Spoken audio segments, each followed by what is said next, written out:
Okay, hold on a minute. No. Much better. The year was 2003, when everyone was wearing jeans for everything. Jeans jacket, jeans shirt, jeans.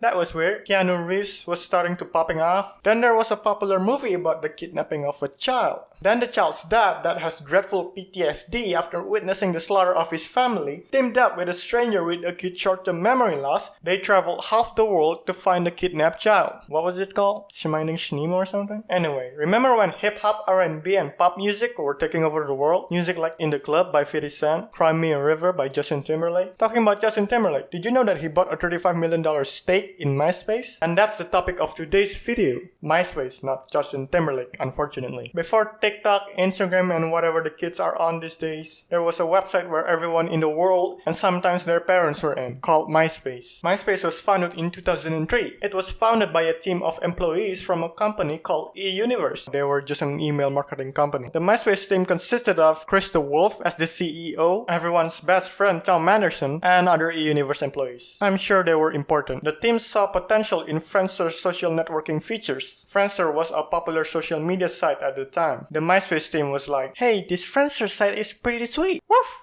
You're right, maybe we can do that. Woof! Yes, I do want all the friends. Woof! Okay, you know what? You're right. Because you're such an alpha, you should be the CEO.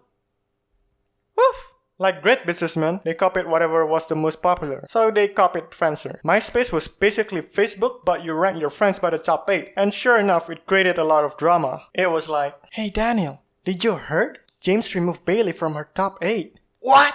They were so close like a sticky eye. Just like Trixie eye. Ooh, so them kissy eye. Oh, did you? Hey guys, what are you guys talking about? Oh, it's nothing, Bailey. James kicked you from the listy eye. You're number 50 eye. What? Snitch. What? Are you telling me that he removed me from his top 8 Byespace profile? You happy now? I never had that kind of Myspace drama before. I was never in anyone's top 8. That's because I was big brain enough to not have Myspace back then. Ha!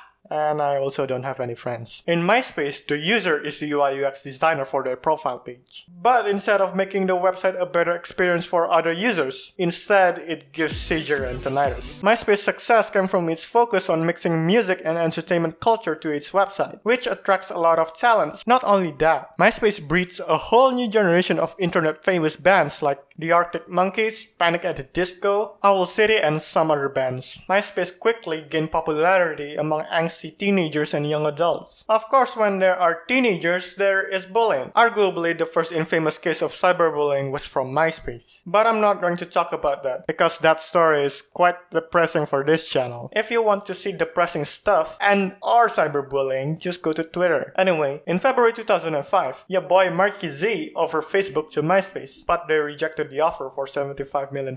A bullet dodged by Mark. If that deal went through, Mark's influence in the world would probably be severed compared to now. But maybe not. He would grow the influence back somehow. He is a lizard after all. In the same year, Myspace was purchased for $580 million by News Corporation. Myspace had 16 million monthly active users and is growing exponentially like the US unemployment in 2020. Within a year, Myspace had tripled in value as if there's a degenerate alien on the internet making threats about it. They became the most visited website in the US, and they plan to launch the UK version in it. Eventually, they launched localized versions in other countries around the world. Then they signed an advertising deal with Google. The deal guaranteed Myspace $900 million over 3 years, aiding their valuation and revenue. By late 2007 and into 2008, Myspace was the leading social media site and consistently beat out Facebook in traffic. At the time, Facebook was targeted only at college students. At its peak, Myspace was valued at $12 billion.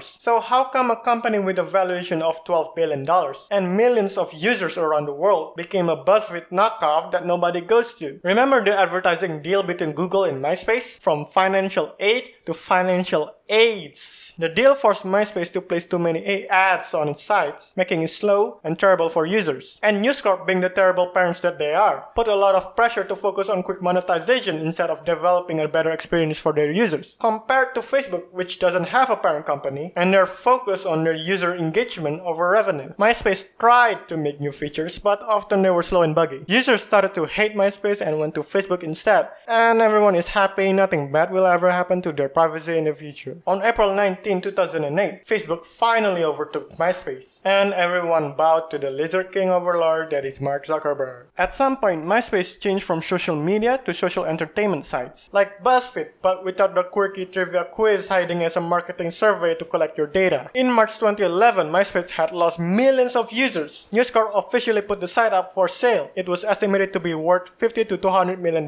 Then finally, it was sold to Justin Timberlake. The moral of the story is, don't spread AIDS.